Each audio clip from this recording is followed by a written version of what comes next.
विशेष जांच दल यानी एसआईटी मिर्जापुर और आजमगढ़ के करीब 400 मदरसों की जांच करेगी। दरअसल इन मदरसों में केंद्र सरकार की योजनाओं में घपले का आरोप बताया जा रहा है। कागज पर चल रहे मदरसों को करोड़ों रुपए का सरकारी अनुदान देने का आरोप है। इनमें से कई मदरसे अवैध रूप से चलाए जाने का भी आरोप लगाया गया है। यही नहीं, कई मदरसों में शिक्षकों की भर्ती में भी घपला किया गया है। मदरसे में पढ़ने वाले छात्रों की संख्या में भी गड़बड़ी सामने आई है।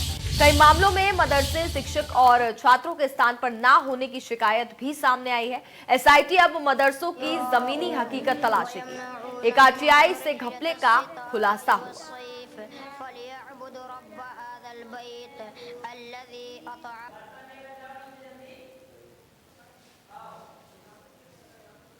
तो मदरसों में आपको जाके की जमीनी हकीकत अब जानी जाएगी। एसआईटी टीम गठित की गई है, जहां मिर्जापुर और आजमगढ़ को लेकर के कई शिकायतें भी सामने आई थी, तो वहीं मदरसों में अब जांच की जाएगी। वित्तीय अनियमितताओं और गड़बड़ियों का आरोप बताया जा रहा है।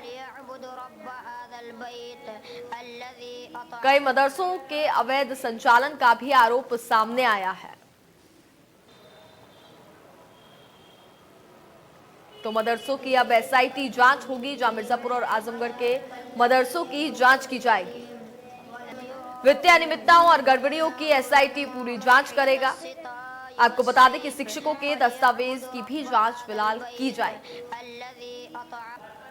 कई मदरसों के अवैध संचालन का भी आरोप बताया जा रहा है।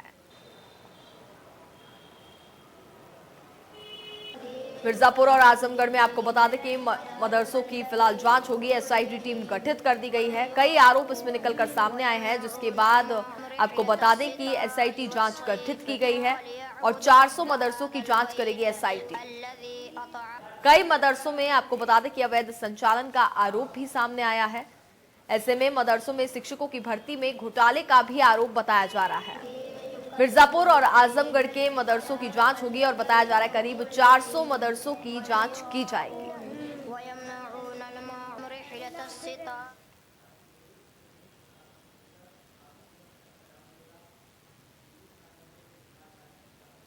हमारे साथ तमाम जानकारी के लिए संवाददाता विजय मिश्रा इस वक्त लाइव जुड़ गए हैं। विजय, अगर बात की जाए तो बताया जा रहा है कि कम से कम 400 मदरसों की जांच की जाएगी और ऐसा बताया जा रहा है कि कई आरोप निकलकर सामने आए हैं। ऐसे में एसआईटी टीम गठित की गई है। क्या जानकारी आपको मिल पा रही है इस पर?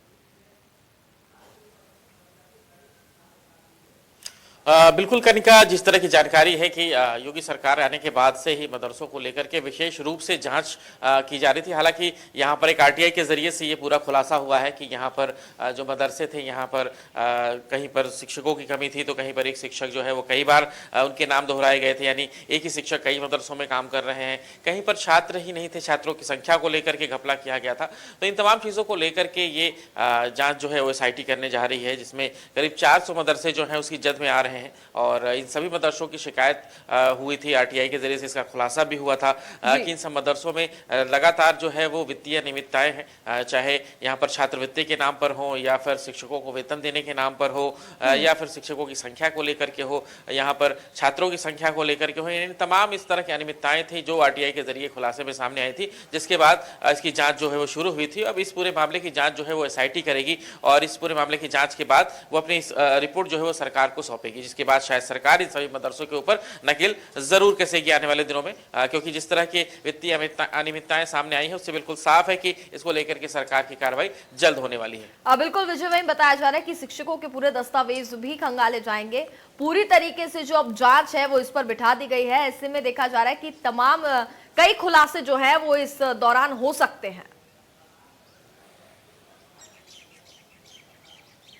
बिल्कुल सही कहा आपने कनिका, क्योंकि यहाँ पर शिक्षकों के दस्तावेज, स्कूल के दस्तावेज, छात्रों के जो संख्या के दस्तावेज, शिक्षक कहाँ से उनकी क्या उनकी एजुकेशंस हैं, इसके अलावा वो कहाँ पर काम कर रहे हैं, क्योंकि यहाँ पर ये बात भी सामने आई थी कि एक ही शिक्षक जो है वो कई मदरसों में पढ़ा रहे हैं, यानी नाम उनका जरूर था लेकिन वो आते नहीं थे। शिक्षकों की संख्या को भी लेकर के जाँच होगी, शिक्षकों के इस दस्तावेज की भी जाँच होगी, साथ ही साथ जो मदरसे हैं उनके भी दस्तावेज की जाँच होगी कि कितनी संख्या में वो छात्रों को उन्होंने वहाँ पर रखा है और छात्रों के नाम पर वो कितनी छात्रवृत्ति ले रहे हैं, मूल रूप पे कितने छात्र वहां पर पहुंच रहे हैं और साथ ही साथ कितने शिक्षक वहां पर मदरसों में पढ़ाने के लिए पहुंच रहे हैं। यानी तमाम विषयों की जांच जो है वो इस पूरे जांच के दौरान की जाएगी। बिल्कुल विजय जी, फिलहाल बहुत बहुत शुक्रिया तमाम जानकारी के लिए।